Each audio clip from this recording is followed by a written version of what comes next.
안녕하세요. 대학 캠퍼스의 봄을 반드시 느끼게 해드릴 박봄입니다. 매너남, 순정남, 뇌생남보다 더 매력적인 남이 있다고 합니다. 바로 전남대학교인데요. 오늘 전남대학교 입학사정관 모시고 전남대학교의 매력은 무엇인지 알아보도록 하겠습니다. 전남대학교 입학사정관 차화정 입학사정관님 나와주셨습니다. 안녕하세요. 안녕하십니까. 전남대학교 입학사정관 차화정입니다.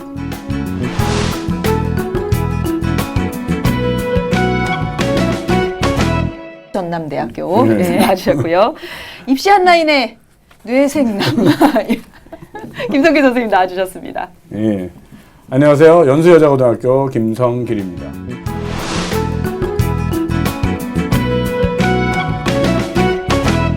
시간이 정말 잘 가요. 벌써 11월인데요. 많은 대학에서 거의 수시 일정이 마무리되어 가고 있습니다. 전남대학교도 거의 마무리되어 가고 있을 거라는 생각이 드는데요. 어땠나요? 2017 수시 모집 간략히 말씀해 주시죠.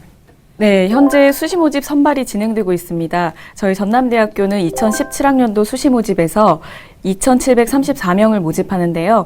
17,633명이 지원해서 경쟁률 6.45대 1을 보였습니다.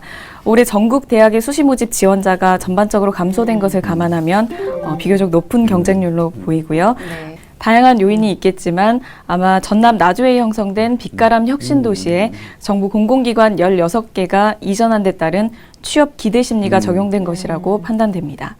혁신도시 건설 및 그 지원에 관한 특별법에 이 공공기관들은 지역 인재를 35% 이상 우선적으로 채용하라는 권고사항을 적용받습니다. 그래서 호남 지역 최고의 대학, 저희 전남대학교 학생들이 주목을 받고 있습니다. 네, 그 빛가람 혁신 도시라고 하면 뭐 세종시, 과천처럼 이렇게 공공도시인 거죠.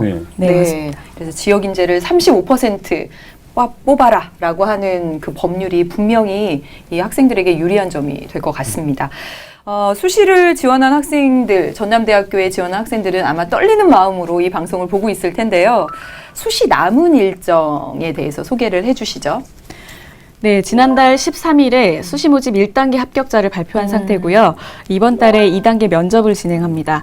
그래서 학생부 교과 전형 면접은 11월 24일 목요일 다음 주고요. 25일에는 금요일이죠. 지역인재 전형 면접이 진행됩니다. 그리고 종합 전형 면접은 이번 주부터 시작되는데요. 이번 주 토요일 19일 그리고 20일 일요일, 다음 주 토요일 26일 이렇게 3일 동안 진행될 예정입니다. 네, 이 학생들은 그 지원한 학생들 그리고 합격한 학생들은 꼭 일자를 꼼꼼히 살펴볼 필요가 있겠네요. 네, 그렇습니다. 네. 말씀해 주신 것처럼 전남대에 아직 지금 면접 전형이 남아 있습니다. 네. 그래서 학생부 종합 전형, 또 교과 전형, 지역인재 전형 면접이 이렇게 남아 있는데요. 각기 어떤 특색이 있는지 또 준비한 학생들 굉장히 지금 초조할 것 같은데요. 네. 어떻게 준비하는 것이 좋은지 좀 말씀 부탁드리겠습니다. 네, 먼저 학생부 교과 전형 면접입니다. 지난해 교과 전형 면접에서는 계열별로 면접 문항을 따로 출제를 했었는데요. 올해는 이 문항 출제를 완전히 폐지를 했습니다. 교과 전형 면접도 학교생활 기록부를 보고 평가를 하게 됐습니다. 그래서 평가 요소는 인성개발 역량과 또 전공 잠재 능력 이 두 가지 요소를 보고요. 학생이 지원한 학과의 전공 교수님 3분이 학생 1명을 10분 동안 평가를 합니다. 지역인재 전형 면접도 교과 전형과 같은 방식으로 진행됩니다. 다만 평가 요소가 한 가지가 추가되는데요. 바로 지역 인재 평가입니다. 그래서 지역에 대한 이해와 헌신 의지를 파악하는 요소라고 보시면 됩니다. 이런 거 어렵겠는데요. 네, 지역에 대한 헌신 의지 이런 거. 네. 그리고 학생부 종합 전형 면접은 입학사정관 3명이 학생 1명을 20분 이내로 평가를 합니다. 학생부 종합전형은 사전에 학교생활 기록부를 보면서 서류평가를 합니다. 이 서류평가를 하면서 면접 질문을 따로 작성을 하는데요. 그 질문을 통해서 면접을 진행을 합니다.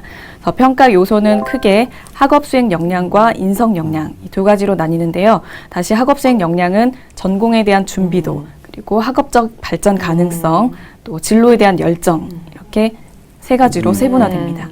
인성 역량은 학교 생활에 대한 충실성, 그리고 봉사성, 도전성, 사회성 등을 확인하는 영역이라고 보시면 되겠습니다. 네. 그 교과 전형은 이제 인성 개발 영역과 더불어서 이제 전공 잠재 능력을 평가를 하신다고 말씀하셨고요. 종합 전형 같은 경우에는 인성과 더불어서 학업 수행 역량 이렇게 되어 있거든요. 근데 이제 준비하는 학생들의 입장에서 보면 맞아요. 사실 어렵습니다. 이걸 어떻게 준비해야 되는지 굉장히 어려운데요. 준비하는 학생들한테 좀 좋은 팁이 있으면 좀 알려주시기 바랍니다. 네, 면접에서는 자기 자신을 아는 것이 가장 중요합니다. 그래서 자신이 지원한 전공에 대한 관심을 갖게 된 계기도 생각을 해보셔야 되고요. 또 어떤 목적을 가지고 이 학과에 지원을 했는지, 또 자신이 원하는 분야에 대한 지적 호기심 같은 것들은 어떤 방식으로 해결해 나가는지, 또 입학 후에 어떤 분야를 심도 있게 배워보고 싶은지, 그리고 졸업 후 진로까지도 이렇게 장기적인 계획까지 생각을 해보시는 게 좋을 것 같고요.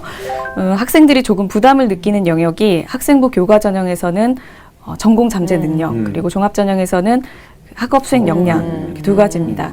네, 여기서도 고교 교육과정을 벗어난 질문은 따로 하지 않습니다. 고교 교육과정 범위 내에서 전공과 관련된 아주 기본적인 개념은 물어볼 수가 있고요. 또 최근에 시사 문제 같은 것들도 관심을 가져보시면 좋을 것 같습니다. 면접에서는 주로 학생의 고교 시절 경험을 토대로 질문을 하기 때문에 아주 기본적인 학업 소양과 인성 역량 같은 것들을 확인합니다. 그래서 너무 부담을 가지실 필요는 없으시고요. 다만 자신의 학생부를 출력해서 아까 제가 말씀드렸듯이 자기 자신에 대해서 잘 알고 있으면 쉽게 답할 수 있는 그런 과정이 아닐까 싶습니다. 네. 그래서 3년 동안의 활동을 돌이켜 보시면서 무엇보다 본인의 그 의견을 조리 있게 이렇게 설명해 보는 연습을 하시는 게 가장 중요할 것 같습니다. 네. 그 면접을 학교에서 이렇게 모의 면접을 해보면 모의 면접임에도 불구하고 학생들이 많이 긴장하죠. 긴장하고 정말 그런 거 보면 되게 안쓰럽더라고요. 입학사정관님 면접 볼 때 잘해주시길 바랍니다. 네. 수시 모집에서 이 학생부 교과 전형과 지역 인재 전형은 수능 최저가 설정되어 있습니다. 수능 최저 기준에 대해서 설명 부탁드립니다.